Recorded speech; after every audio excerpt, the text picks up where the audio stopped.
खबर राज्यों की डीडी न्यूज पर।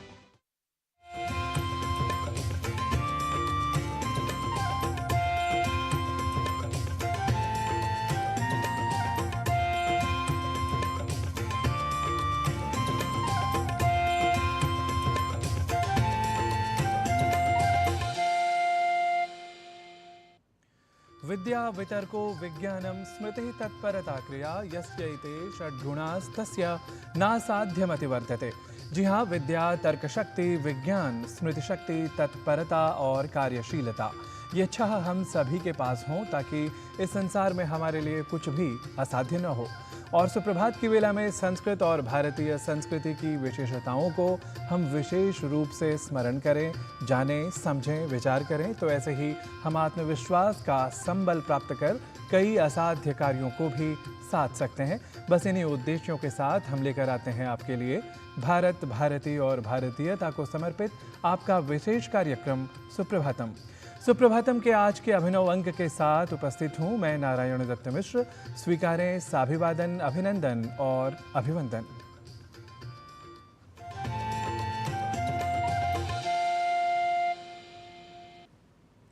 न तथा बलवीर्याभ्याम जयन्ति विजिगीषवः यथा सत्यान्वेषणस्याभ्याम धर्मेणैवोद्यमेन च। कहा गया है कि विजय की इच्छा रखने वाले शूरवीरों द्वारा अपने बल और पराक्रम भर से वह विजय नहीं पाया जाता, जैसा कि सत्य, सज्जनता, धर्म तथा उत्साह से प्राप्त किया जा सकता है। इसलिए धर्म तथा उत्साह की भावनाओं से संयुक्त होकर अब हम समय के मर्यादित स्वरूप को समझने का कर लेते हैं यत्न। सुप्रभातम की पहली प्रस्तुति अर्थात आज के पंचांग के माध्यम से। आज का पंचांग युगाब्द 5126, विक्रम संवत 2081, शक संवत 1946, दक्षिणायन, आश्विन मास, शुक्ल पक्ष, पूर्णिमा तिथि, बृहस्पतिवार, रेवती नक्षत्र। आज का दिन आप सभी के लिए मंगलमय हो। आज के पंचांग की प्रस्तुति के बाद अब क्रम है सुप्रभातम में सुभाषित का। सुभाषित अर्थात अच्छे और प्रेरणाप्रद वचन, जैसे उद्यमो मित्रवत् ग्राह्यः प्रमादम शत्रुवत् त्यजेत् उद्यमेन परासिद्धिः प्रमादेन क्षयो भवेत्।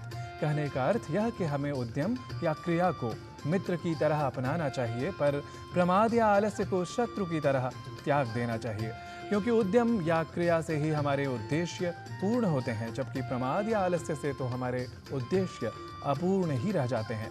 तो हमारे उद्देश्य पूर्ण हो, कार्यों में सफलता मिलती रहे, या कहें कि क्रिया की सिद्धि होती रहे, इसके लिए एक और प्रेरक सुभाषित को सुन लेते हैं आपकी चिर परिचित 3 भाषाओं के साथ। न वेशधारणं सिद्धे कारणं न च तत्कथा क्रियैव कारणं सिद्धे सत्यमेतन्न संशयः। सिद्धि का कारण न तो योगियों का वेश धारण करना है और न ही योग का कथन मात्र। सिद्धि का कारण तो क्रिया है और यह ही निश्चित सत्य है। The reason for achievement is neither wearing the dress of yogis nor just the statement of yoga. Action is the cause of accomplishment, and this is a definite truth.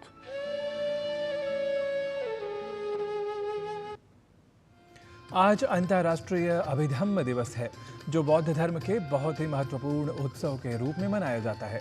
Abhidhamma दिवस बौद्ध धर्म की समृद्ध विरासत को संरक्षित करने और बढ़ावा देने के साथ ही इसके ऐतिहासिक महत्व को बतलाता है और यह सुनिश्चित करता है कि पाली भाषा में लिखित बौद्ध धर्म ग्रंथों का गहन ज्ञान भविष्य की पीढ़ियों को प्रेरित करता रहे। पाली भाषा थेरवादी बौद्ध धर्मशास्त्र की पवित्र भाषा है, जिसका इतिहास बुद्ध काल से शुरू होता है। भारतीय ज्ञान परंपरा में आज पाली भाषा के महत्व पर आधारित देखिए यह विशेष रिपोर्ट।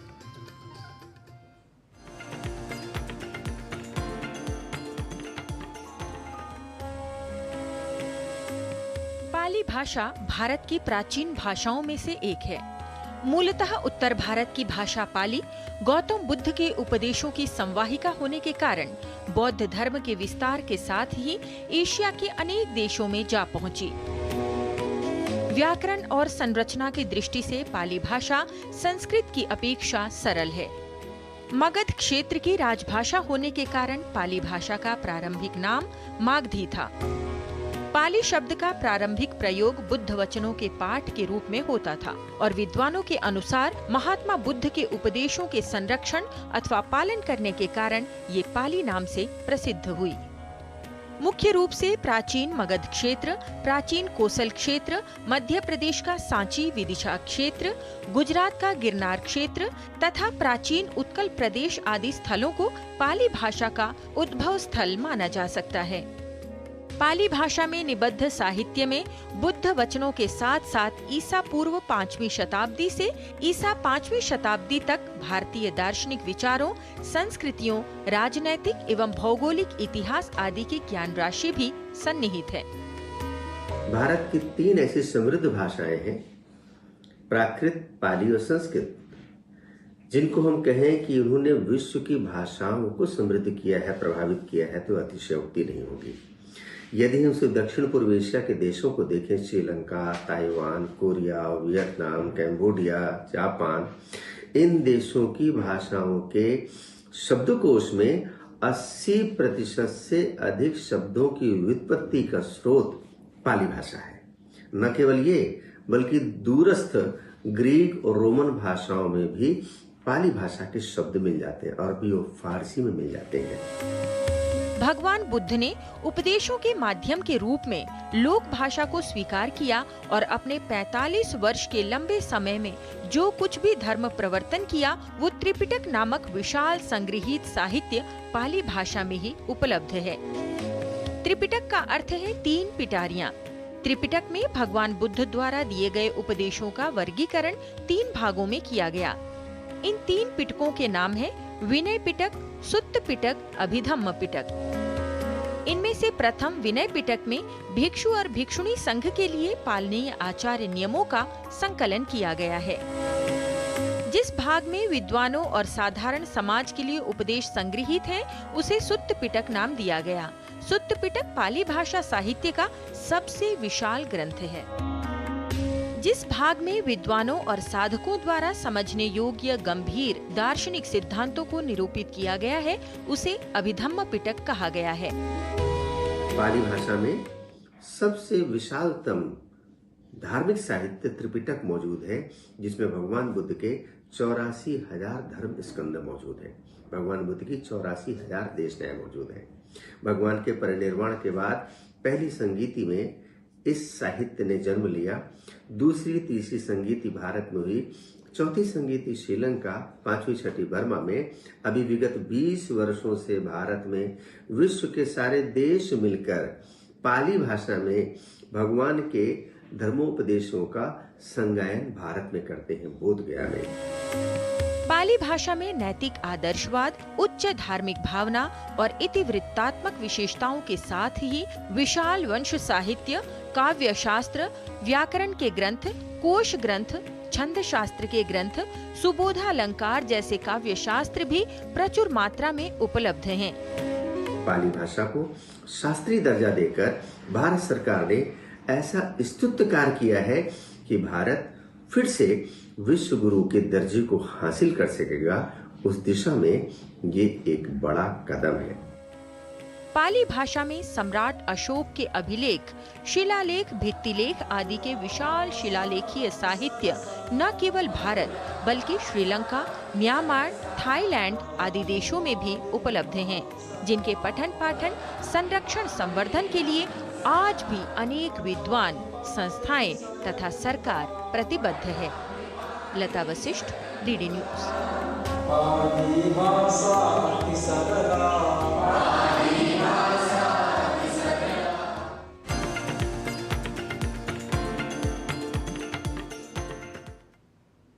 तो यह थी भारतीय ज्ञान परंपरा से जुड़ी हमारी विशेष प्रस्तुति। स्वदेशोऽयं वेदेशोऽयम् इति बुद्धेः प्रवर्तकः अन्वयव्यतिरेकाभ्यां स्थित्यभ्यासः शरीरिणाम्। अर्थात यह स्वदेश है और यह विदेश। ऐसी बुद्धि स्थान परिवर्तन के साथ हमें हो जाती है, पर वस्तुतः शरीर जिस देश में रहता है वही उसका स्वदेश कहा गया है।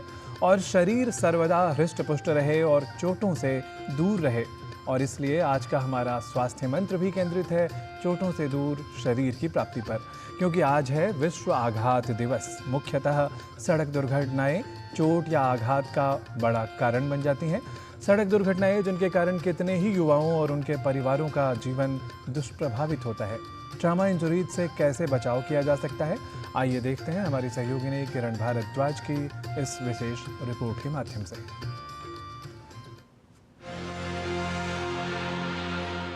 आघात विश्व भर में मृत्यु और विकलांगता का बड़ा कारण है। वैसे तो आघात की कई वजह हो सकती है, लेकिन विश्व भर में आघात का प्रमुख कारण सड़क दुर्घटनाएं हैं, जिनसे अधिकतर युवा वर्ग प्रभावित होता है।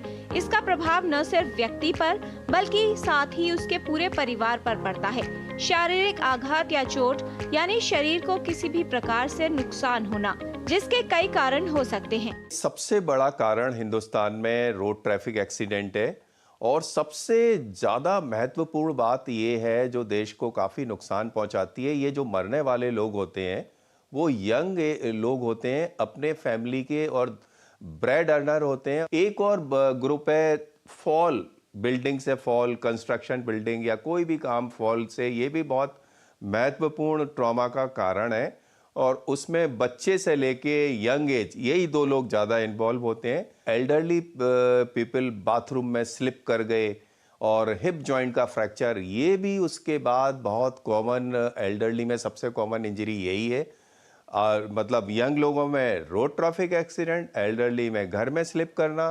सामान्य तौर पर चोट, खरोंच, फ्रैक्चर, जोड़ का अपनी जगह से खिसक जाना, मोच, खिंचाव, जलना या शरीर का कोई भाग कट जाना इस रूप में हो सकती है। चोट मामूली या गंभीर हो सकती है।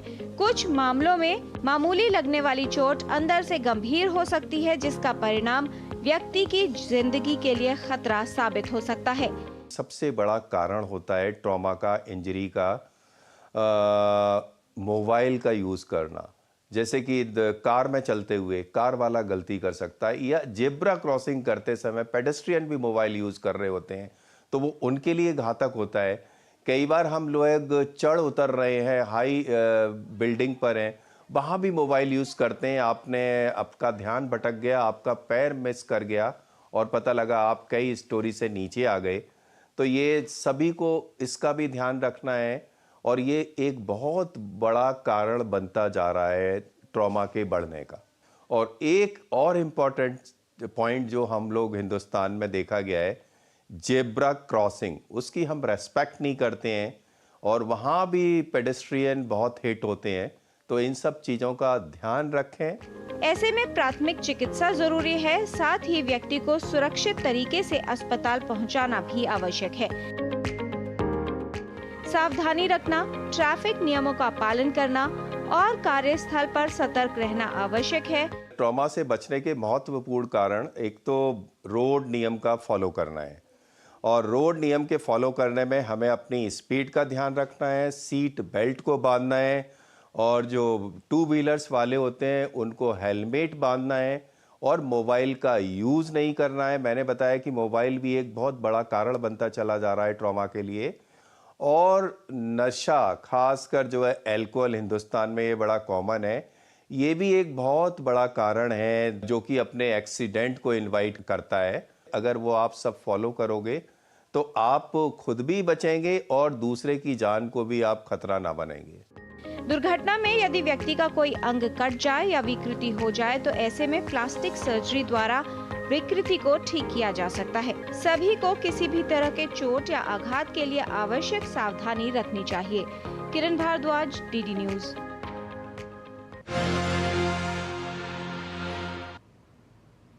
और सुप्रभातम में अब समय हो चला है एक अल्प विराम लेने का। आप देखते रहिए डीडी न्यूज, हम जल्द ही वापस लौटते हैं।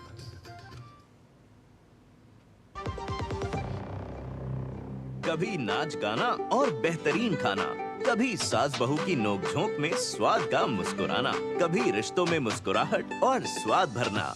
असली मसालों का उपहार MDH बनाए खास हर त्योहार, क्योंकि हर रिश्ता है स्वाद से जुड़ा। आइए मनाए खुशियों की दीपावली MDH मसालों वाली।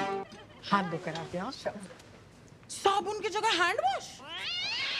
मोहन का प्रमोशन हो गया क्या? सैवलॉन हैंड वॉश तो हमारा रोज का है। सिर्फ 10 रुपए में 200 ml हैंड वॉश बनाओ। Savlon powder to gel hand wash, germ से बचाए, शान बढ़ाए। बात जब पीढ़ियों के लिए बनने वाले घर की हो तो जिम्मेदारी बड़ी हो जाती है। गैलेंट समझता है ये जिम्मेदारी। अब डबल M रिब्स के साथ गैलेंट एडवांस TMT रीबार, निर्माण का रियल हीरो। ये तुम्हारा खेत नहीं, खेल का मैदान है। अकेले क्या कर लोगे? अकेले नहीं, मेरे साथ है मेरा यार, जिसके सामने हुई अड़ियल मंडूसी की भी हार तुम्हारी तरह। IIL के ट्रैक्टर ब्रांड का मिलियन, गेहूं का पहरेदार, अड़ियल मंडूसी की हार।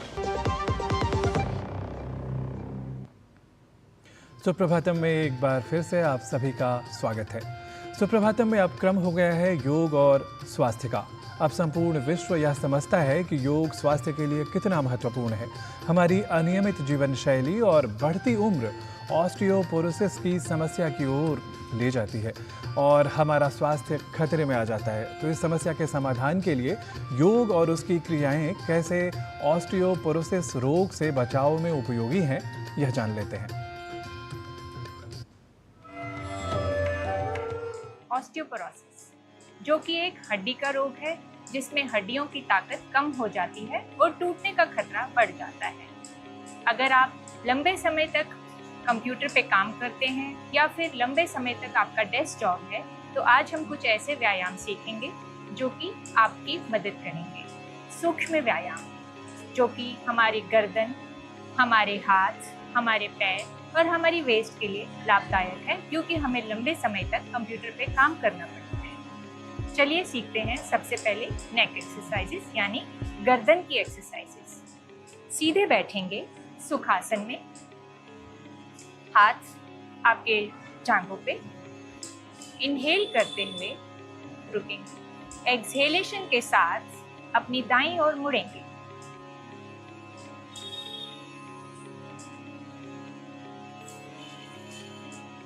इनहेल करते हुए वापस आएंगे। इसी प्रकार बाएं मुड़ते हुए एक्सहेल करेंगे, रुकेंगे, इनहेल करते हुए वापस आएंगे। रिपीट करिए 3 बार।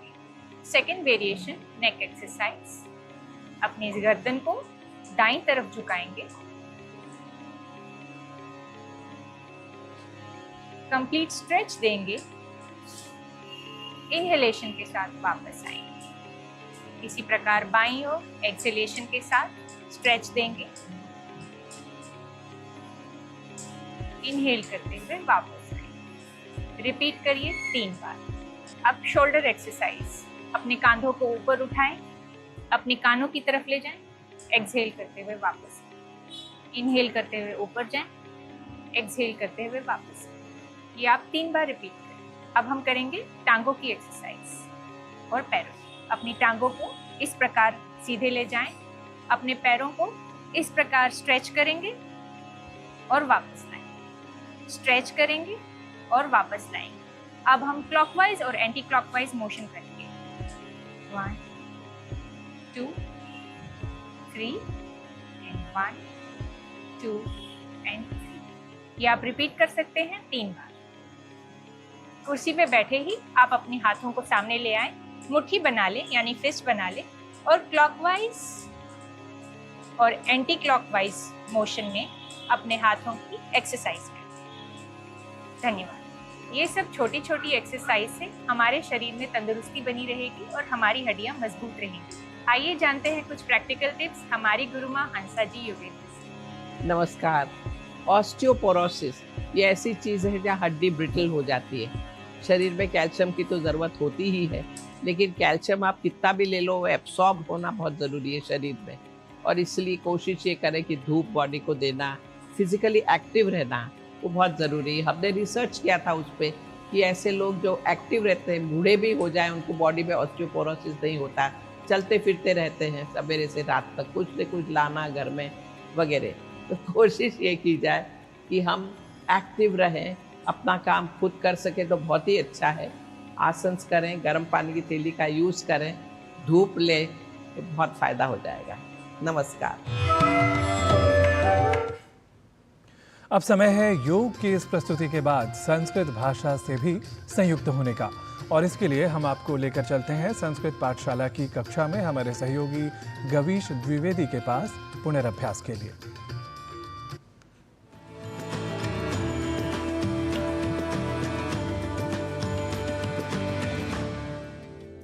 नमो नमः मित्राणि।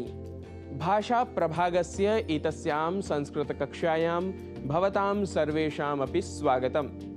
मम नाम गवीशः। हम कक्षा के क्रम में यात्रा के समय प्रयोग किए जाने वाले वाक्यों को सीख रहे हैं। शिक्षण के इसी क्रम को आगे बढ़ाते हुए आइए सीख लेते हैं कुछ और वाक्यों को। यदि हमें कहना हो अगला स्टॉप कौन सा है, तो कहेंगे अग्रिमं स्थानकं किम अस्ति। अग्रिमं स्थानकं किम अस्ति। क्या अगला पड़ाव हमारा है? यदि यह वाक्य हो तो इसे संस्कृत में कहेंगे किम अग्रिमं स्थानकम अस्माकम अस्ति। किम अग्रिमं स्थानकम अस्माकम अस्ति। ऐसे ही आगे चलिए तो संस्कृत में कहेंगे एवमेव अग्रे चलतु। एवमेव अग्रे चलतु। यात्रा के समय आपका बैग न मिल रहा हो तो प्रायः हम कहते हैं मेरा बैग कहाँ गया, तो इसे संस्कृत में कहेंगे मम स्यूतः कुत्र गतः। मम स्यूतः कुत्र गतः। आपने मेरा बैग देखा क्या?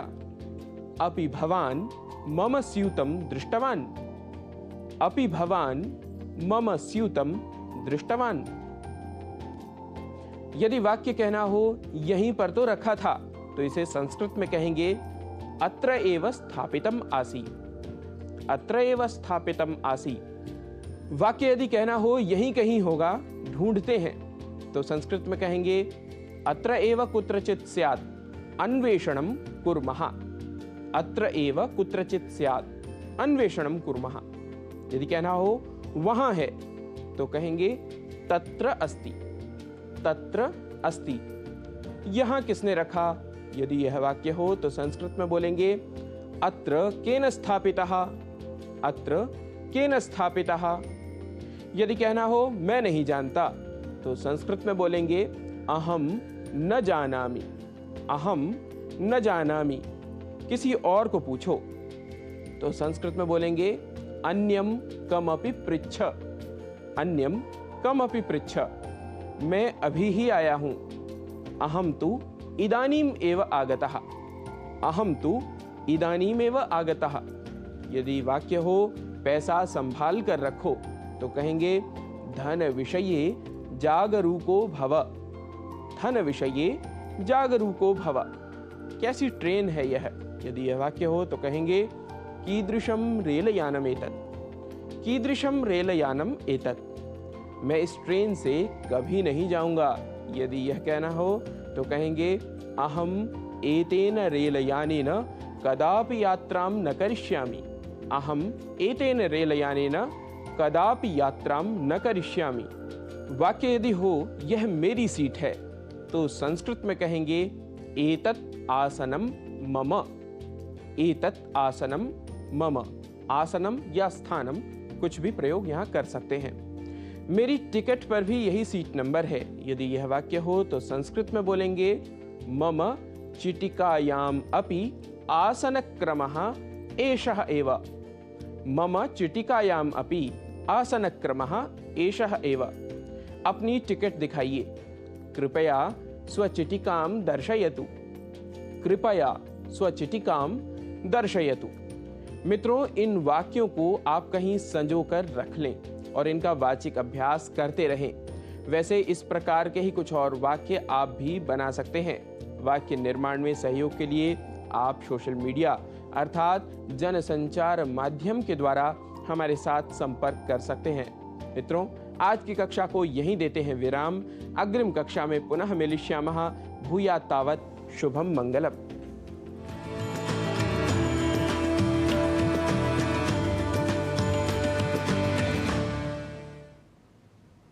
सुप्रभातम के अंत में अब समय हो गया है एक रोचक वृत्त की प्रस्तुति का। मन में हो हौसला तो असंभव कुछ भी नहीं। उत्तराखंड के जसोली कोट गांव की महिलाएं जल व पर्यावरण संरक्षण के लिए प्रयासरत हैं। क्या है उनके प्रयास, आइए देखते हैं इस विशेष रिपोर्ट में। ये 30 महिलाओं का एक समूह है जो जल व पर्यावरण संरक्षण के लिए काम कर रहा है। इन सभी महिलाओं ने ग्राम पंचायत की करीब 5 हेक्टेयर वन भूमि पर चाल खाल, खंतिया एवं जल रिसाव पिट का निर्माण किया है और 1 लाख लीटर से अधिक बरसाती जल का संरक्षण कर लिया है।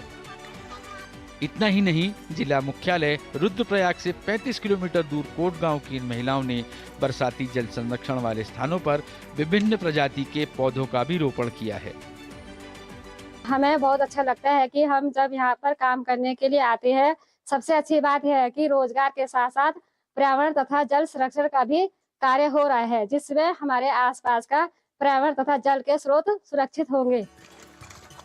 ये देखिए किस प्रकार से महिलाएं प्राकृतिक जल स्रोतों को पुनर्जीवित करने में जुटी हुई हैं। महिलाएं जल संरक्षण के लिए बांज और मिश्रित चौड़ी पत्ती के पौधों का रोपण भी कर रही हैं।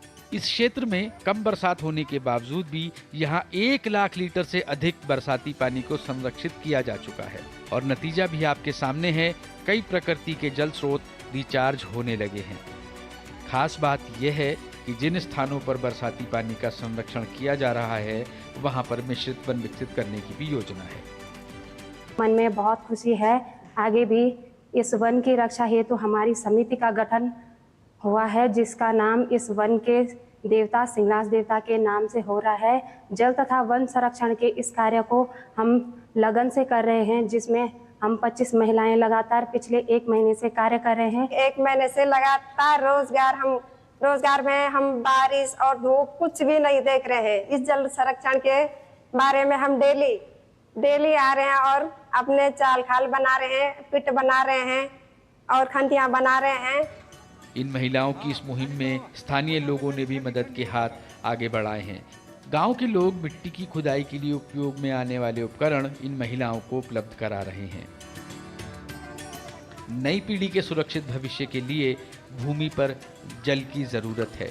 कोट गांव की ये महिलाएं बरसाती जल का संरक्षण कर पर्यावरण संरक्षण का अनूठा उदाहरण पेश कर रही हैं। उत्तराखंड से ब्यूरो रिपोर्ट, डीडी न्यूज। आज के सुप्रभातम की प्रस्तुति में इतना ही। अभी मुझे अपने सहयोगियों के साथ दीजिए अनुमति। नमोस्तु सर्वेभ्यः।